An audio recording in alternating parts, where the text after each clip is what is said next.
美军新枪 M7 夭折了。不知道大家还记不记得前几年美国陆军搞得轰轰烈烈，号称要彻底颠覆现代步兵火力的下一代半组武器计划，也就是那个大名鼎鼎的 NGSW 项目。当时那把代号 XM5 后来定型为 M7 的长枪管步枪，号称要在500米外一枪击穿重型防弹衣。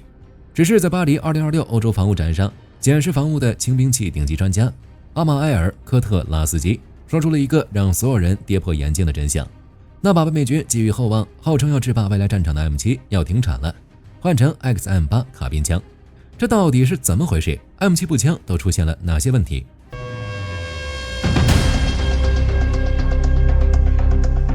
就当前的情况来看，从2026年10月开始，西格沙尔工厂的流水线将进行全面且彻底的改组，后续所有步枪型的订单将毫无保留地转为生产 XM8。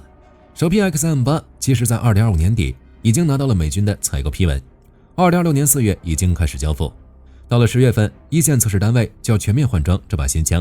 对于这件事，火力军只能说干得漂亮。相比较美军之前的 MCA1、M7 最大的变化就是那发高膛压、高初速的 6.8 毫米通用弹药，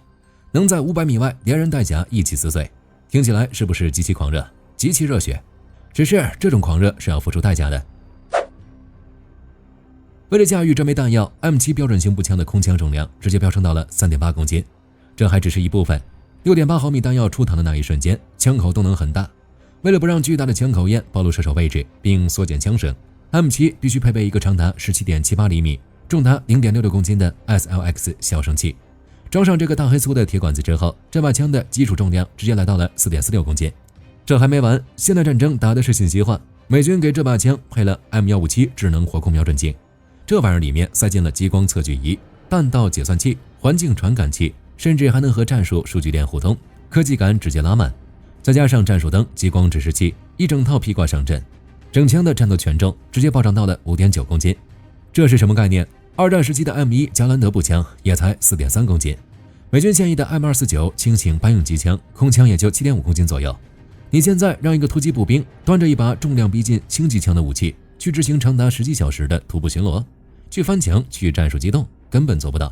沉重的枪头还会严重破坏武器的平衡，那种重心极度靠前的力矩效应，就像在枪口上挂了一块砖头。在瞬息万变的战场上，士兵累得连枪都抬不起来的时候，再强的穿甲能力也是一堆破铜烂铁。如果说重量压垮了士兵的体能，那接下来的这个问题则直接抽干了步兵班的灵魂，那就是火力持续性。美军用了大半个世纪的 MCA1 和 M16， 用的是30发普通弹匣，一个普通步兵身上挂7个弹匣，总共210发子弹。但 M7 呢，因为 6.8 毫米弹药实在是太粗、太长、太重，根本塞不进30发的弹匣里，除非你想挂一个像香蕉一样长到大腿的累赘。所以 M7 只能倒退回20发的 SR25 型金属弹匣，大兵们依然带7个弹匣，但总携弹量只有140发，直接腾空蒸发了 33.3% 的火力储备。更难受的是，因为 6.8 毫米子弹属于钢铜双金属结构，加上更厚实的金属弹匣，士兵在身上多背了 1.81 公斤负重的情况下，手里的子弹反而少了70发，这就引出了一个在近战中极其要命的问题：火力不足。在现代步兵交火中，压制射击才是王道。对方手里端着 AK 或者其他30发容量的突击步枪，一窝蜂地向你倾泻火力。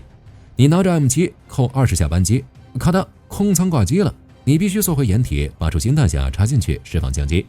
这个动作虽然只有短短2-3秒，但在火力交织的战场上，这就叫火力真空期。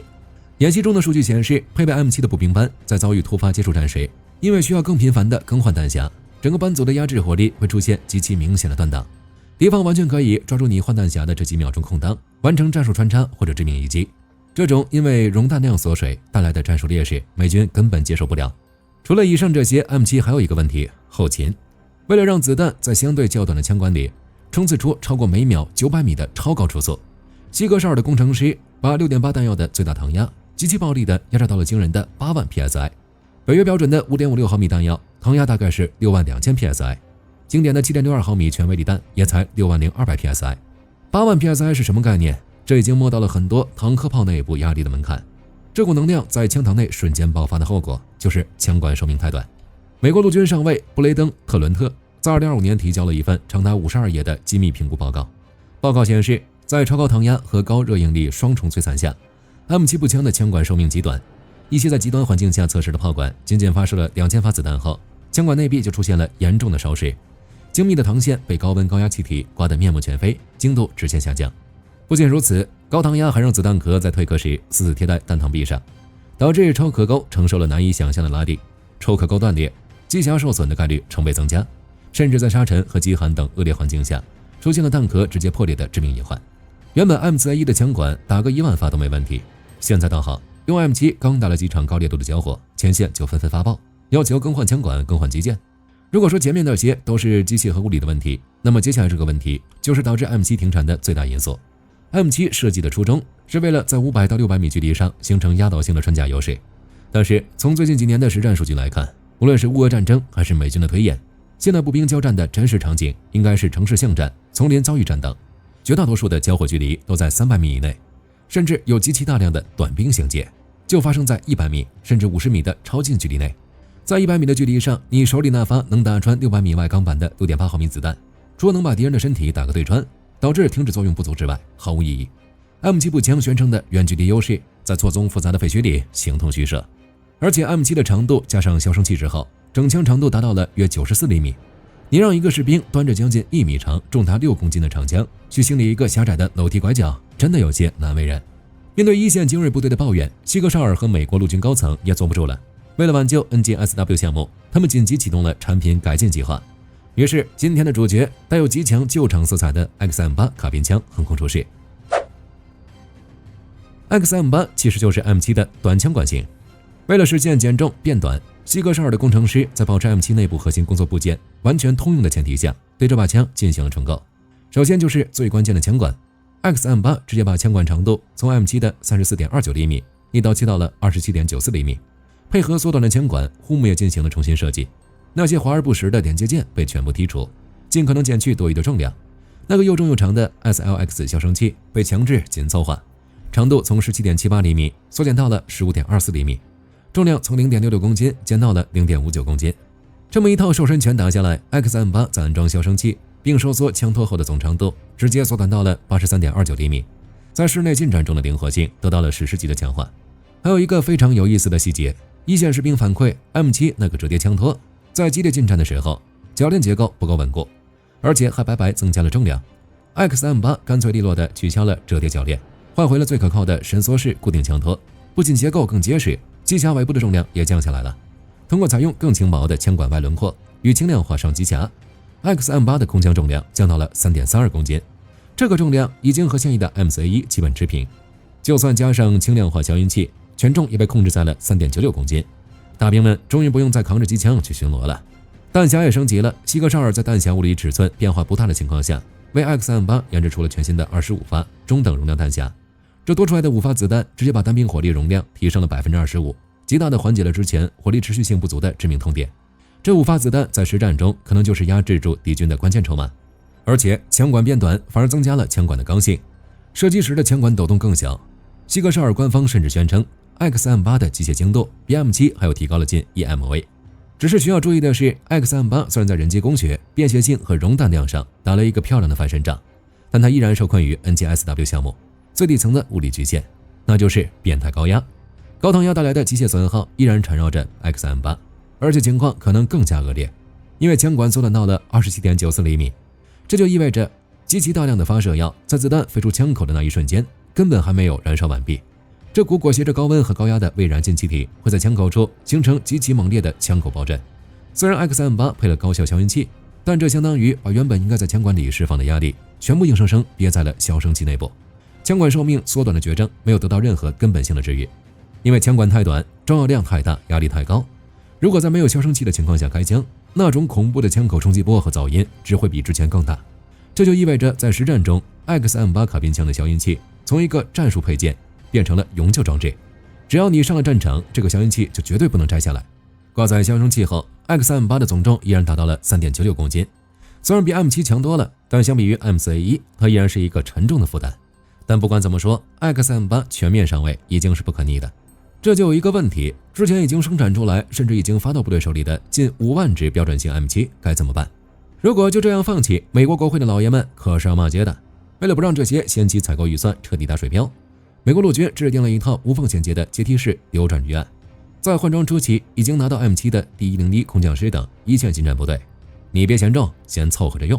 直到 XM8 的产能彻底拉满，能够1比1替换为止。换下来的这5万只 M7 向下转递，优先发给那些2线部队，比如美国陆军后方守备单位、国民警卫队、陆军预备役，还有国内那些军事院校和训练基地，用来让他们体验一下 6.8 毫米后坐力的酸爽。等到 XM8 彻底把美军主力换装完毕后，这些二手的或者还在仓库里吃灰的 M7 将会被分为2批，一批进行高级技术封存，存入美国的战略武器库，等到大国之间爆发大规模全面战争时再拿出来用；另一批则将被作为高附加值的军事援助资产，直接打包外销，或者无偿援助给北约的小弟们以及其他需要美国撑腰的国际盟友，既清了库存，保住了投资效益，又顺水推舟做了一把战略人情，把装备的剩余价值榨得一干二净。相比较美国陆军，美国海军陆战队就显得相当淡定，在一旁喝着咖啡，看着陆军的笑话。他们没有选择 M7。当美国陆军铺天盖地宣传 NGSW 项目，宣布要全面换装 M7 的时候，海军陆战队却拒绝采购 M7 步枪，而是坚持使用经典的 MC1 和 M27。当时陆军还嘲笑陆战队是土包子，思想僵化。但到了2026年，当陆军被迫停产 M7 换装 XM8 的今天，防务界的所有专家都竖起大拇指，感叹陆战队的高层有远见。为什么陆战队坚决不碰 M7？ 火力军先肯定一点，虽然他们穷，但这并非主要原因。最大的问题还是 M7 和陆战队的战术发生了严重的冲突。海军陆战队的定位是高度机动，随时准备抢滩登陆的2栖快速反应力量。他们的核心战场在潮湿泥泞的滩头阵地，视线极短的热带丛林，寸土必争的岛礁争夺战，以及高密度的城市巷战。在这些场景里，90%以上的交火都在300米以内，在200到300米的距离上，5.56毫米弹药有着无可比拟的优势，后坐力极小，弹道极其平直。最重要的是，它能提供极强的持续压制火力。在滩头冲锋时，用密集的弹幕把敌人压得抬不起头，远比你在500米外一枪毙命的穿甲能力要实在得多。特别是陆战队手里的那张王牌 M27， 这把重枪管自动步枪不仅精度极高，还能直接插上30发标准弹匣，甚至超大容量的弹鼓，在维持火力的持续性和精准度上，简直是对 M7 的降维打击。如果你让陆战队员拿着20发的 M7 去抢滩登陆，面对敌方密集的交叉火力，简直就是让他们去送死。除了战术的不匹配，陆战队拒绝 6.8 毫米的另一个核心原因还有后勤。陆战队不是在本土作战，他们常年塞在海军的2栖攻击舰上进行全球分散部署，舰上的弹药库空间极其有限，补给链条跨越半个地球，冗长且极其脆弱。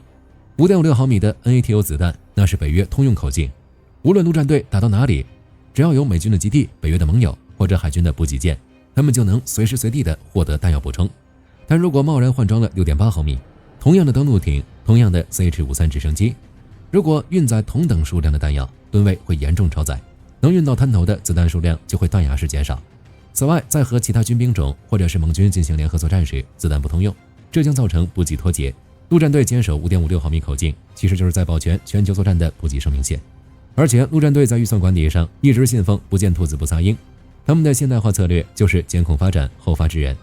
M27 的技术已经成熟到不能再成熟，皮实耐用，而且因为大批量采购，成本早就摊薄了。反观陆军的 M7， 不仅枪本身贵得离谱，子弹产能受限，还非得捆绑那套价值好几千美元的 M157才能发挥战力。只是在含盐度极高的海风吹拂下，在潮湿的能拧出水的热带丛林里，在满是泥沙的滩头，那种电子火控元器件故障率会有多高，大家也能猜到。种种原因之下，陆战队选择了静观其变，避开了在 M7 步枪技术最不成熟、问题最多的早期量产阶段投入巨资。他们不仅守住了宝贵的军费，更确保了在最危险的前线，远征突击部队的战斗力绝对可靠。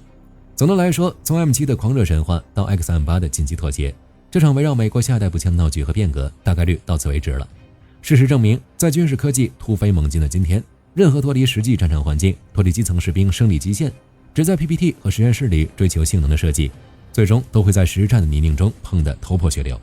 不过火力军很好奇，在这场口径与重量的博弈中， 6.8 毫米高压弹药的底层隐患真的被彻底消除没有？现代步兵在面对日益普及的高级防弹衣时，到底该选择大口径的暴力穿透，还是应该坚持小口径的高速泼水？这绝不仅仅是美国陆军需要头疼的问题，这是全世界所有大国轻兵器设计师都必须要面对的终极拷问。好了，本期视频到这儿就结束了。看完今天这期关于美军步兵武器大换血的拆解，你的血压是不是已经飙上来了？你觉得 X38卡宾枪能成为美军下一个50年的经典吗？在未来的巷战中，如果是你愿意端着沉重的6.8毫米去一发入魂，还是愿意拿着轻巧的5.56毫米去倾泻弹雨？欢迎在评论区留言，大家一起讨论。最后不要忘记点赞关注，我是火力军，下期见。好的，各位观众朋友们，我们频道一直在聊真实的军事资讯和武器装备，后台也经常有朋友问有没有值得推荐的入门级模型。今天就和大家分享一款近期接触到的产品。首先，它的外形还原度做得相当不错，比例准确，武器上的一些关键细节和标识也都有体现，材质也说得过去，拿在手上有不错的分量感。其次，它具备一定的可动性，对于理解基础操作原理有一定帮助，让它不仅是个静态摆件。综合它的做工和可玩性来看，价格确实比较亲民。对于想入门模型收藏，或者单纯想在桌上贴一个摆件的朋友来说，是一个性价比很高的选择。商品链接已经给你们上了，感兴趣的朋友可以自行了解。